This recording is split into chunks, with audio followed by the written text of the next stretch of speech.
Hello and welcome back to another episode of the Ealing Road podcast. It's been a while since we recorded our last episode, but if you haven't checked out our chat with football finance expert Kieran Maguire, it is live across all platforms now. So the feedback for that one has been really good. So thanks for that. And before we get into tonight's episode, if you haven't listened to the podcast before, make sure to subscribe to our YouTube and Spotify channels, leave a rating and follow us on Twitter. And we've also just started up a brand new Instagram account where we'll be posting daily content. So make sure you give that page a follow. With tonight's episode, Clayton, haven't seen you in a while, mate. How are we? Yeah. Well, it's good to be back. Good to be back indeed. Also joined by Ethan Pinnock's biggest fan, Niall. Niall, we probably should have let you back on the podcast after the last shout, but here we are, mate. Here we are. My words got misinterpreted completely, so I'm just here to rectify them. Finally, Tias is back on the pod for the first time in a while. Tias, all good, mate?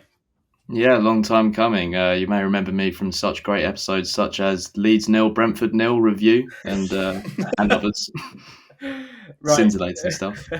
Before we get started, for those who don't know, Tias was actually our Ealing Road representative out in the States.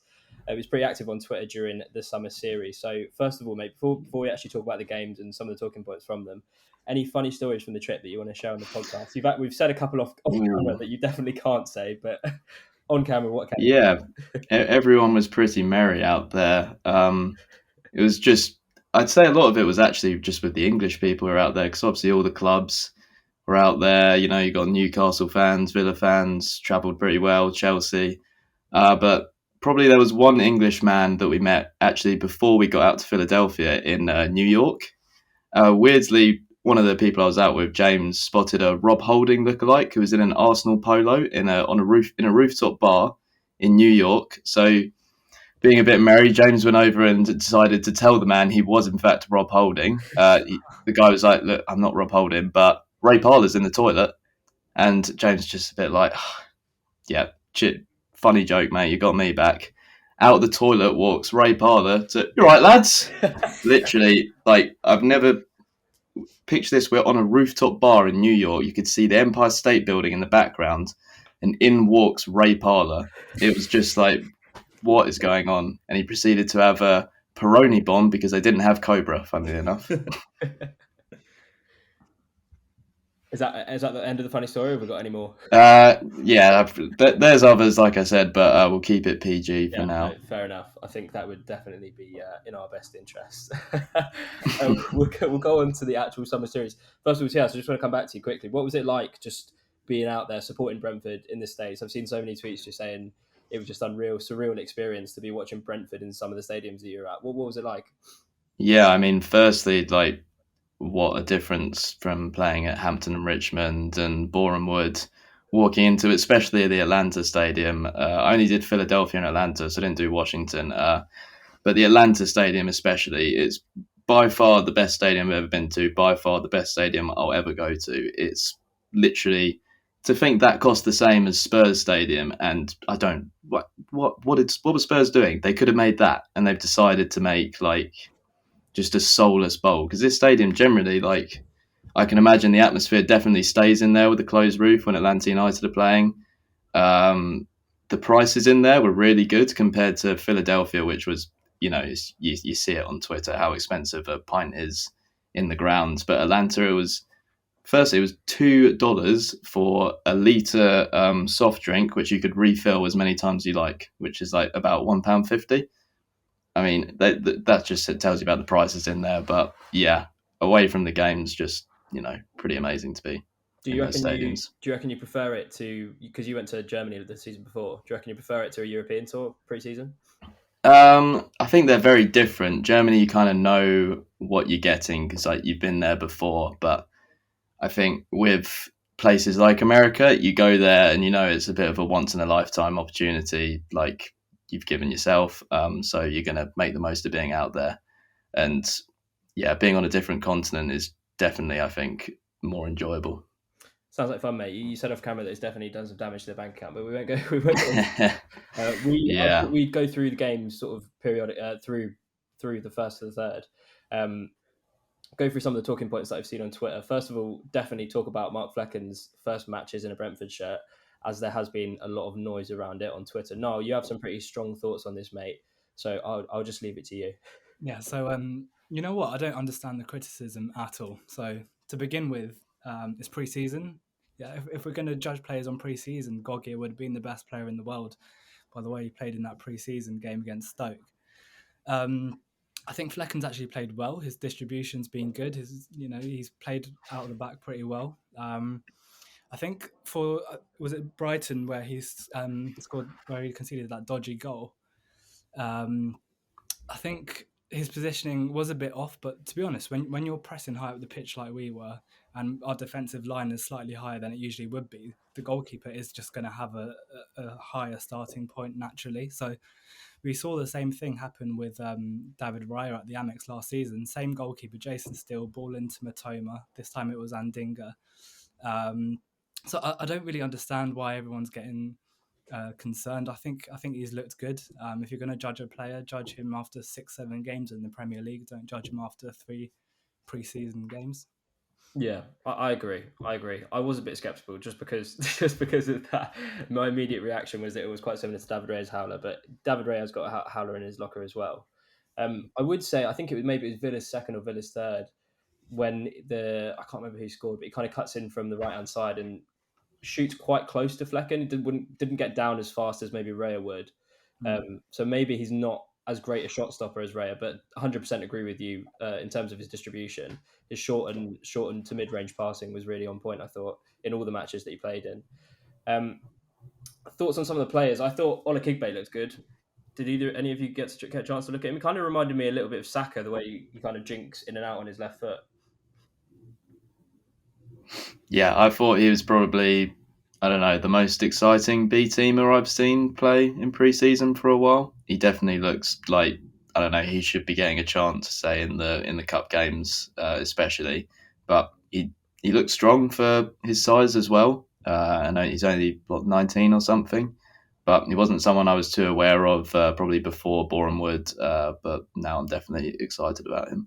Yeah, 100%. I think another thing that I kind of thought that we should talk about maybe, and a couple of questions on the GPG, thoughts on sort of the front three that started, so Schade and Bremer and Wissa. Do we think we need a number 9 in the transfer window to offer us a different element, Clayton, or are we confident? I was going to give this question to you to talk about Wissa. Are you confident in Wissa leading the line next year? I think the beauty of that front three is that anyone could play in the 9. So I think if we're going to sign a striker, unless there's an injury before the end of the window, I think we would have already done it. So I reckon we're probably going to go for it for the next kind of up to January with that front three mentioned, and a couple on the bench that are more capable like KLP. So yeah, I mean, personally, I think I would have liked to see a different option, but I could completely understand why they haven't gone with it. It's almost a bit reactionary with Tony technically only been out for half a season. And there's more than enough kind of in that squad to cover up front. What do you think, Niall? I reckon we could definitely do with a striker that gives us the kind of thing that Tony gives us, especially if we're losing Tony. So obviously it would be a reactionary transfer. But like you say, the front three are fluid. But in terms of a number 9 that could offer the same kind of things that Tony does, I don't think we have that. Even though Schade's got good jumping ability, I don't think we have someone who can take a goal kick, bring it down, and then link others into play as well as Tony does. Obviously, we're not going to get that player because it's going to cost us over 60 million. But what would you think? Do you think we need any more backup up front in terms of number 9? No, I don't think so. I think if we were going to replace Tony, it would probably cost 20-30 million. And then 6 months' time, Tony's back. So players will know they're kind of, any player who comes in will know they're kind of second fiddle to Tony. I think with Wissa, I do like Wissa when he plays up front. I think his best attribute is probably his finishing. He's got good instinctive finishing. And I just think the games we didn't have Tony last season, Wissa kind of stepped up to the plate, like Liverpool at home, Tottenham away, that just comes to my mind. So I don't think it's much of a problem. I see what you're saying about the long balls, but I think if we want to evolve in the way we play, we kind of have to get away from that long ball to Tony kind of option. I think that's what's going to happen. Like you said, we're going to see a more fluid front three. I think that's something we should be excited about because it'll be more like when we had Benrahma, Watkins and Mbeumo than it has been recently. So kind of gets onto one of the questions that someone asked on the GPG. We're going to do a whole section on it, but someone was asking about the fact that we played 4-3-3 in all of our games. You just said that you think we should be looking to play 4-3-3 in all of our games. What, even against the big six? Yeah, I think it's a difficult one, isn't it? Because we did so well last season against the top six playing 3-5-2. So, but I think, like I said, if we want to evolve, we have to kind of be a bit more, ambitious against these big teams. You see the way Brighton play against the top six. I think that's the kind of team we should be looking at and how we want to play. I think it's kind of taken us a while to get there, but I think we've seen it 4-3-3 in pre-season. We've seen like more attacking lineups with Damsgaard and Jensen in the team, and then a front three ahead of them. So yeah, I think it's a good thing. I think it's difficult to take any kind of concluding remarks away from the summer series, considering it's so early in pre-season. I doubt we've done all the transfer window business that we want to do. So yeah, so have you got any kind of concluding remarks just from the trip overall? Would you do it again? Highlights, stuff like that? Well, if I get in the position where my bank would allow me to do it again, then definitely. I think an Asia tour would be great if anyone would at the club is listening. I'd put that forward for next year. Although Australia is about like 16 degrees in the summer, so I'm not sure how much of a summer trip that would be. But I think the club played it really well out there. The fan meetups were great. It was great to just see a load of American fans. I saw some people complaining about that, but I don't know why you've travelled out there if you weren't expecting like to see a different type of fan out there. And I thought they were all really good natured. They loved the English, and yeah, it was great. The club got involved, especially in Philadelphia. I think a lot of the directors and everyone were more than happy to get involved drinking with all the fans, which it felt a bit old school in a way because you definitely wouldn't see that over in England. There's probably reasons for that because there's a lot more people who would be at a pub like that, but it was great to see something like that happen. And concluding remarks were I don't think anyone was really too fussed about the scores or anything. I think what a lot of the feeling was in the stands was that we actually played really well both of the games. Kind of felt a bit old school Brentford where we used to, say a Birmingham City 1-0 loss at home where we just completely dominate and end up losing. And especially in that Brighton game, we were completely dominant, and to play that well against, a side that finished sixth last year, I think, again, we'll be fine. We just need to be a bit more precise up front, I think.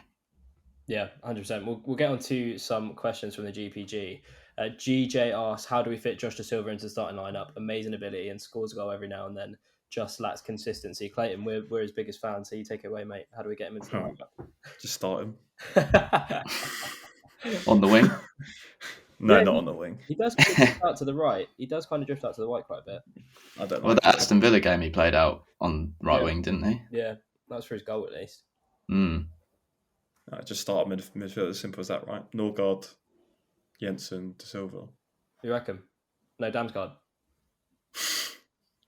No, not compared to Da Silva on form.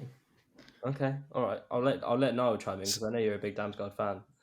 Yeah, I mean, I like Damsgaard and Da Silva. For me, I think that Da Silva, I can see him playing more on the right this season, kind of like the Mbeumo role. I think we've seen him maybe a promotion season in the Championship just before he got injured. He did kind of start in midfield, but did end up on the right in some occasions. I think it's a difficult one with him because he just hasn't shown any consistency at all.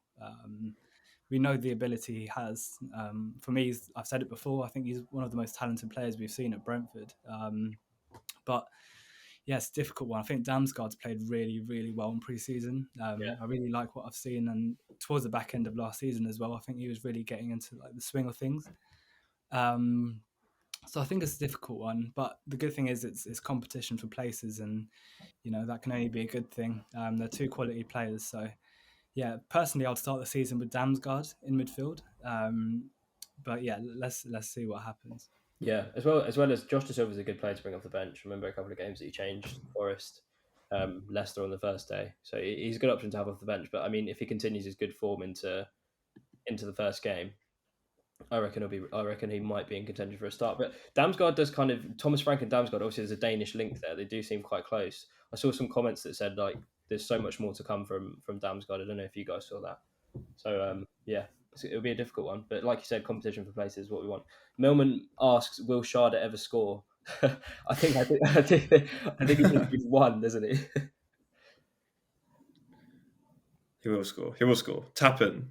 He'll have Tappin back post first game of the season versus Spurs, and it will be well. Yeah. Go on to score 15. In that Villa game, I thought he actually did all right to even get a shot off after Konsa clattered into him. Kind of like flicked it when he was like in midair, which I thought was quite good. Just the fact that he even got a shot off in that situation. But yeah, I reckon just a tap in is what he needs. I do have a Konsa story actually that's just come to mind from the trip. We were in this. If you could imagine like the world's worst bar in America, then we were there in Philadelphia. They didn't have a card machine or anything. It was really cheap though, cash only. We got talking to these big Newcastle fans. Shout out the Sock Council, great guy. And so it's just the four of us Brentford fans, two Geordie blokes, and some lonesome American guys in there. And suddenly, the atmosphere changed because three like pretty good-looking models suddenly walk in, and it was really out of place. Because if you saw this place, you'd think, "What on earth are they doing here?" And then you see them. You see at the door, there's some people looking, and it's clear that the models are kind of checking if this place is okay for a drink. And I look over to the door, and I suddenly like, "Is that John McGinn?" It turns out it is John McGinn because behind him is Douglas Luiz, Tyrone Mings, and Ezri Konsa at this random bar in Philadelphia, all in like full Aston Villa tracksuits at 1 o'clock in the morning. So and Aston Villa got Europe last season. So all I'm saying is I hope Rico, Zanka, and Ruslev are doing the same when they're out on these tours. John McGinn definitely looks like a big drinker, so I'm not surprised. We also should say that the defending for Ezri Konsa's goal, where he basically runs through our whole team, I think Onyeka bounces off him, Schade bounces off him, was pretty disgraceful. But again, it's just pre-season, so we shouldn't get shouldn't take too much from that. Would you believe it? Asks, would also think about adding De Silva seemingly playing on the right wing. We kind of already answered that. He also asked the question about 4-3-3, whether we should kind of stick with the 4-3-3 against the Big Six. But no, I think you kind of answered that too. I do on that. I do find it a bit odd that we have 5 top quality centre backs. If we're going to be playing 4-3-3, it feels a bit weird. Because I know Aya played really well out at right back while we're out there, so you could see that being his position. But then we have Hickey. We have Ruslev, and suddenly we have 3 good right backs. So it just feels, I don't know, like, I mean, it's nice to have squad depth, but it just feels like we've got a lot of players in one position compared to, say, up front where we don't have many at all. Do you think any of those 5 centre backs have any scope to kind of move into midfield? We got a question from Marty Manuel. He's saying, Aya Collins maybe mimicking the John Stones role at Man City. I thought Collins looked quite good on the ball. Yeah, definitely. With Aya, I'm pretty sure he played kind of in that DM role at the club before Celtic. I forgot what club it was. When he signed for Celtic, he was centre mid, then they put him back. Yeah, so there's probably room for potential there. His technical ability is so good. I do worry about him if we are going to play a back 4. So I'm not really sure what his position is. For me, his best position is on the right side of a 3 or a 5. Yeah. And that's like I can't name many footballers whose best position is that. But no, I think he's played well as a right back as well. So I think this season for him, he needs to get a consistent run of games and just figure out what his best position is. What do we think of Nathan Collins out there, TS? He looks good, doesn't he? Really good. I mean, every time he was on the ball, people are definitely... He feels really comfortable for a young guy. I think the only issue I have over him is I think he's got a bit of a mean streak in him in not the best way. I mean, I don't know if you remember back when we beat Burnley, he was the man who took down Tony, got the red card. There's that really infamous karate kick he did on one of the Man City players last year. So it just feels like, it's a bit like the Casemiro issue at Man United, where can you really rely on him? He's a great player, but can you rely on him in the big games if he's got, one of these challenges in him? But the good thing is he's young, and hopefully he gets that out of his system. That's like the smallest query I'd have over him. But other than that, he looks like top quality. We got the same person asking about defensive midfield cover this season, saying are Vitali and Onyeka good enough? I've been seeing a lot of people giving Onyeka stick on Twitter. I thought he was pretty class last season in most of the games that he played, but I think he's more of a utility player than he is like a sort of person to cover Norgard when he's injured, if that makes sense. And I feel like that's a good strong point in our midfield. We've got different players who are suited to different games, because Onyeka's main strength is his ball winning and his Yeah, but he's not a DM though. What do you think? We've never played him in the 6. We have. He plays all over the place. He's not good at DM. He's better pressing and running about and winning the ball a bit further up. He's your classic box to box, as they would say. Although he doesn't possess the most kind of finesse going forward. But I think you're right, Mike. I think he's a good like 5th, 6th centre mid to have, but he's not. He doesn't set the ball. I shouldn't ever be a starter from what we've seen. But you're right. He did play very well. In that run up to Christmas, didn't he? And then he got an injury. He started at City. I remember he played very well when we won at City. Well, it seemed like he would only come in for the games against the Big 6 towards the end, and that probably says a lot about him, that he's trusted in those games to, be that ball-winning midfielder. Are we confident then in terms of 6 cover, if you want to put it like that? Because I would say Janelt's better off as an 8 than he is at 6. Obviously, he's more likely to be deployed in the 6 role than Onyeka is. But we don't really need more than 2. Do we have a like-for-like swap for Norgard, or is that an area that you think we need to... But the thing is, we've got so many midfielders, so I don't think we need any more. So I think, that deputises for Norgard very well in the 6 when Norgard's injured or not playing, I think. I think you're right. He's probably better as an 8. I think we signed him as an 8, but don't forget, when we came in, we signed him as an 8, and then he had to play 6 the whole season, and he was extremely good. So... Yeah, I don't think there's an issue there. I think personally he's a much better 6 than he is an 8. For me, he doesn't have the quality on the ball of like a De Silva or a Damsgaard to be a good number 8. I think if you watch his games, he starts in that position. Like teams pretty much find him out quite easily when he gets pressed. For me, he's a much better 6 than he is 8. I think, I wouldn't even call, but I wouldn't call Damsgaard or De Silva an 8. I'd call them both more 10s. Yeah. Than 8s. They're a bit more luxury. No, I think you're underrating Janelt in an 8 position. He does give the ball away quite a bit, but in terms of his attacking return, he doesn't really offer too much. But I always reference that game, the first time he played as an 8 in the Championship against Blackburn away. I thought it was unreal. But... I mean, we don't, like you said, I think he's kind of, in the same sense that Onyeka's a utility player, he's kind of also that utility player as well, and in the sense that he can kind of cover multiple positions.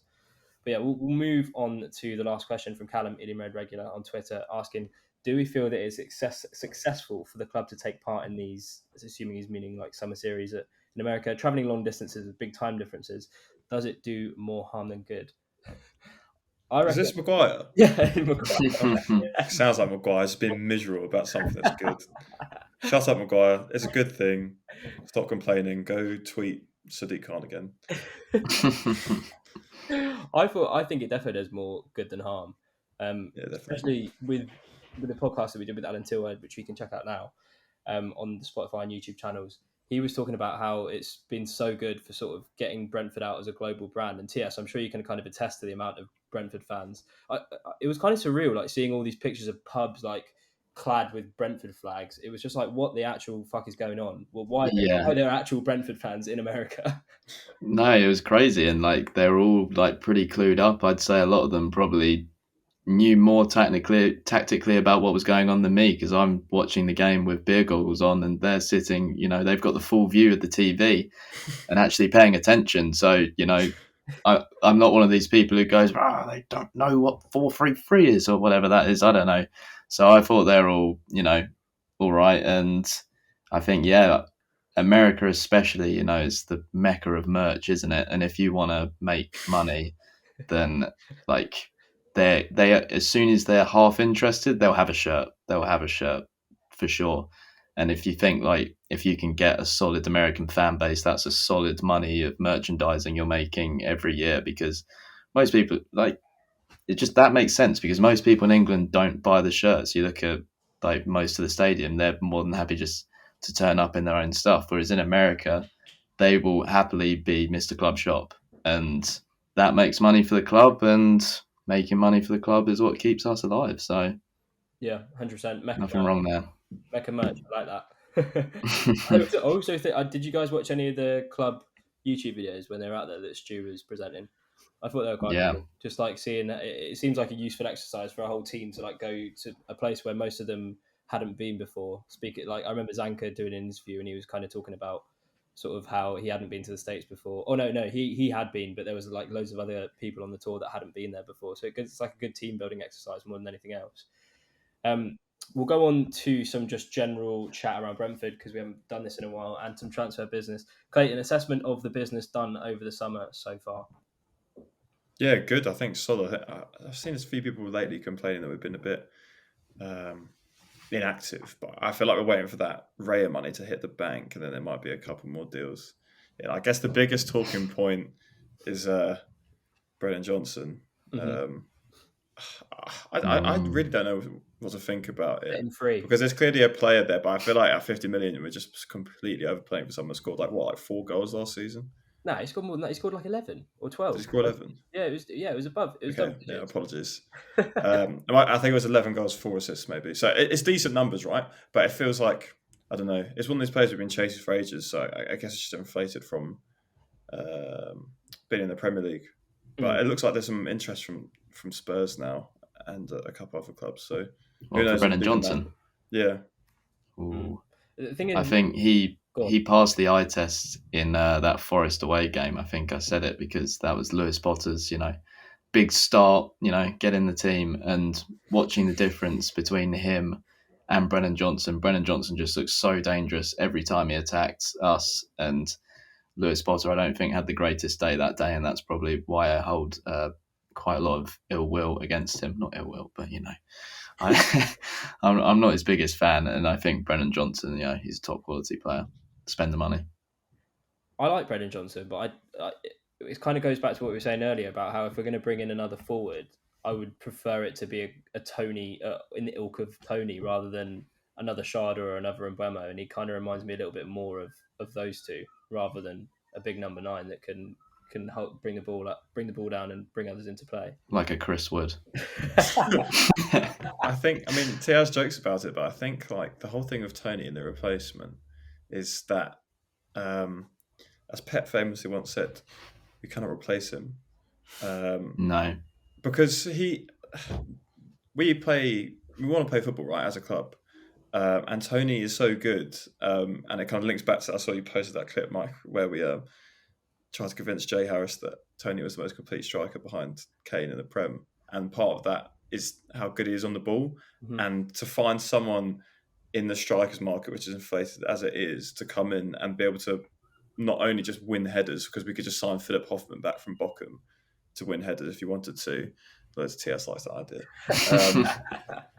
But not only win headers, but also play balls through, lead the line, score goals, etc. To kind of have that complete 9 is kind of a rarity. So I think, in classic Brentford style, there's probably a few names on the board, but either they're not attainable, they're not experienced enough, etc. So maybe they're looking for what's available now instead. I think that's exactly spot on. I think we can't say that there's no one better than Tony than Kane at what he does and then expect to find someone who plays as good as Tony. So we're only going to be playing worse if we get someone who's doing the Tony role. So I think that's why they're like, right, if we're just going to be worse that way, why not play a different way? Mm-hmm. And I think that's probably what the thinking is. I'm not talking about like a full-on replacement for Tony though. I'm talking like no one's going to replace Tony. Like you said, we can't replace him. But I'm talking more like a Nick Proschwitz kind of player. But we've not had that since Philip Hoffman, because like that's not how we play football. Tony was just the exception, right? Yeah, he was, I guess. I mean, he's a 1 in a million find in the fact that he is so good at what he does. But just like, I mean, it all kind of ties in together. The fact if we're going to play 3-5-2 or 4-3-3, just to give us maybe an alternative angle against the big six when we've got backs against the wall and we're sat in our own box for most of the game. It would just give us a different angle. That's what I mean. No, what were you saying about? We were talking about Tony replacements, can't replace him. What were you going to chime in with? Yeah, so I think we'll look for a completely different profile. Like I said, the team's evolving. I think we want to get away from that kind of long ball. I think also when you look back to when we sold Ollie Watkins, Tony's a completely different striker to Watkins. So I don't think you can just say that we're looking for a ready-made Tony replacement. It might be a completely different profile. We just don't know, to be honest. Yeah, no, I agree. We should talk about the Rayas. Well, Arsenal's interest in David Raya. First of all, I think it's a pretty big statement from Arsenal to be going for basically a number one keeper when they've already got an England keeper in goal. What are your, Clayton, what's your immediate thoughts on the interest? Are we kind of just wanting to see the back of Raya now? Yeah, but I think Frank spoke on it a few times during the pre-season about how professional it's been. He even played a half of football. A lot of players in that situation would not have travelled to the States to go with the team. So I think it says a lot about his character. So I don't think seeing the back of him is the right statement because it almost sounds like I'm pissed off. But give us 40 million for the keeper of a year left on his deal. That's an absolute touch. I mean, if that pays for Brendan Johnson, then you bloody take that, wouldn't you? I in terms of going to Arsenal, I didn't expect Spurs just made the most sense. I spoke about it. I mean, you and I spoke about it, Michael, probably on 2 or 3 pods, kind of leading up to the end of the season. Kind of once we knew Lloris was leaving, Levy was Levy and was stingy as always, and we'll see how this keeper that I've never heard of that they signed gets on. Yeah. But yeah, and then it was Bayern, and that was a bit odd. But apparently they came in with a loan offer, which the club weren't too happy about. Given how does a loan work when a player has a year left on the deal? So yeah, Arsenal I did not expect. Like you say, have got Ramsdale on net already. Can't be sending the best messages to Ramsdale because you're not paying 40 million, which is more than they paid for Ramsdale for a backup goalkeeper.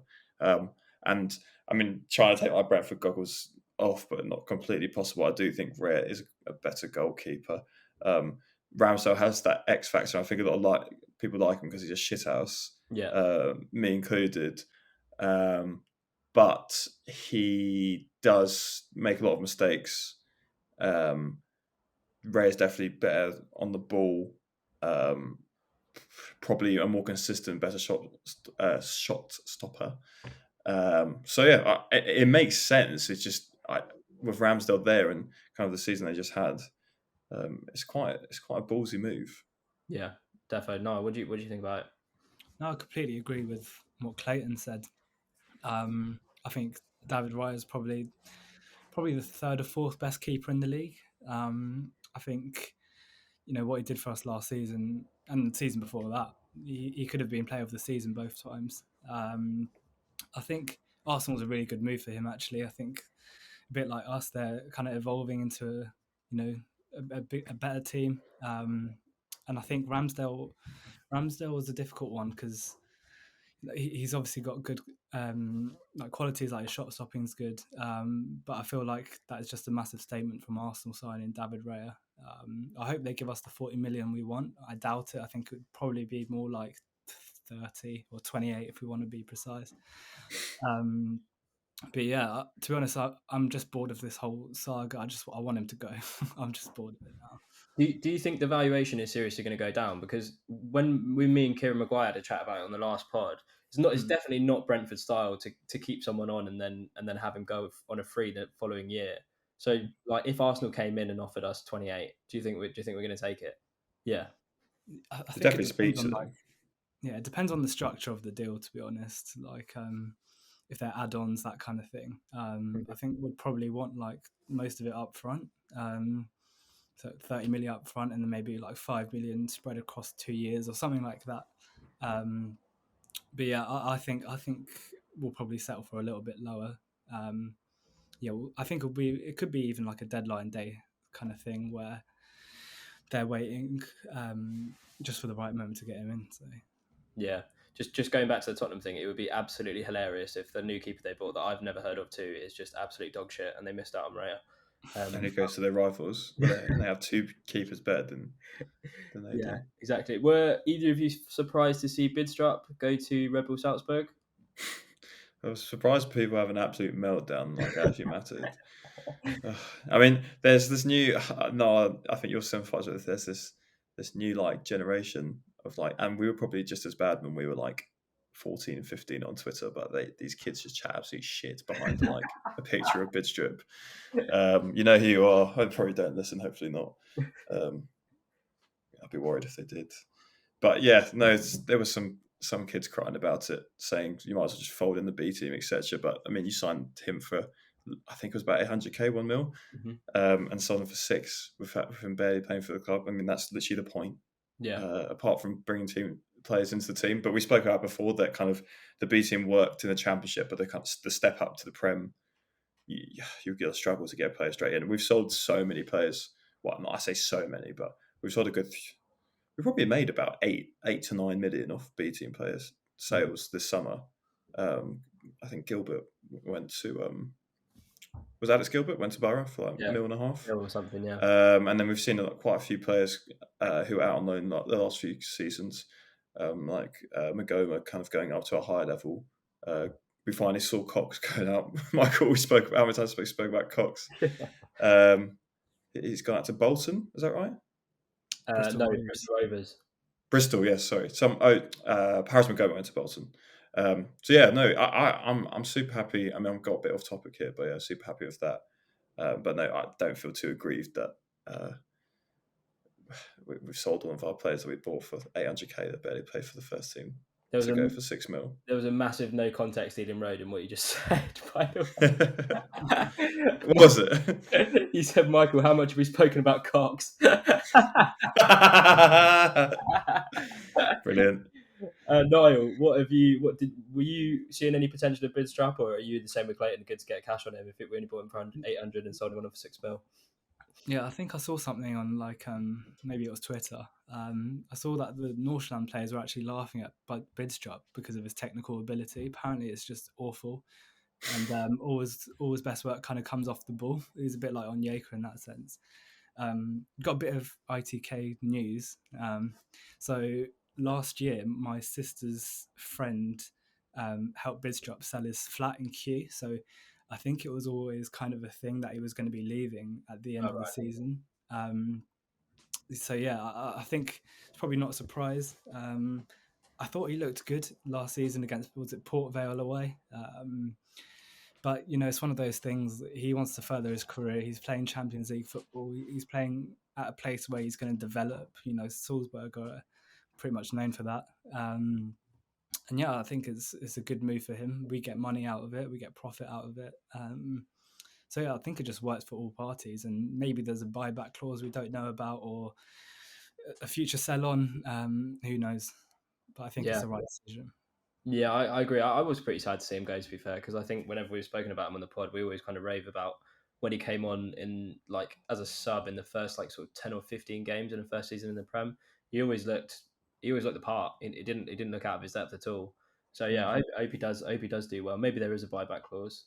That would be good if he does well. But he's a Bundesliga type player. The more I think about it, yes. Shall we talk about? I was going to say how we're feeling going into the new season, but like I said, it's not. Don't really have any feelings yet. I know, but the thing is, it is only just over a week away. I don't know how much you can take out of the preseason games in America, apart from the fact that we played well in all of the games. I thought we did concede a lot of goals as well. So. Yeah. I don't know. Salzburg, like, was it last season? And that was our last preseason game. So I wouldn't be 4-0 to Wolfsburg. Yeah, did you say Wolfsburg or Salzburg? Wolfsburg. Yeah, Wolfsburg. Yeah. Yeah. So I wouldn't read too much into what happens in pre-season. Yeah. No, you're right. Now, you're right. But yeah, I'm not. I think, like you say, Mike, I'm not too sure what I'm expecting. It's pretty much the same squad. A few additions. I think we'll probably see at least a player or two come through. Yeah. Maybe at least one before the end of the window. Hopefully, someone exciting. Especially, once that money hits the bank on Raya, hopefully. But yeah, what can you hope for? Probably not going to be as good as last season, as we spoke about countless times, given Tony's absence. But yeah, just can't take it as a game at a time. I think the first game of the season is going to be super interesting. You've got Spurs, who we kind of beat only if you're looking not in days, but in terms of games, only a few games ago, kind of back end of last season. Kind of a broken team, and they've got Big Ange in, who quite famously in his managerial career is known for having been a slow burner. So who knows what they're going to be like on this first day, because he's quite a particular manager. He wants his football played in a particular way. So they've had pre-season, right? But so their first time, I'm sure we'll get somewhat of a Frank masterclass in that aspect. So yeah, I'm looking forward to the first game to come around quickly. Yeah, I think if we can take any from the way that Andrew Postecoglou wants to play, is that he likes to play out from the back. In the first 10 minutes of that Brighton game, Brighton are absolutely ruthless when it comes to playing out from the back. They will not go away from the pattern of the patterns that they play. We can get out Tottenham in the first 10 minutes, like we did in a similar way to United at home last season. I think it would be an interesting game. But I do really like Andrew Postecoglou. If you'd have watched any of his press conferences, he comes across quite a straight talking bloke. Yeah, I like him. I'm a fan. Yeah. All right. Cool. Anything else you two want to talk about specifically, or we can wrap it up there? I think that's all good. Perfect. Nothing from me. So the Ealing Road podcast will be back for one more episode before the start of the season. So stay tuned across our social media channels for any updates on that. That's at the Ealing Road on Twitter and at Ealing Road Pod on our brand new Instagram account. So make sure you give that account a follow. And remember, if you haven't listened to the podcast before, share it around with your mates, subscribe to our Spotify and YouTube channels, and follow all our socials. Cheers, guys. TS isn't here, but I'll say bye to him anyway. Clayton and Niall. I'll see you in a couple. Cheers. Nice one.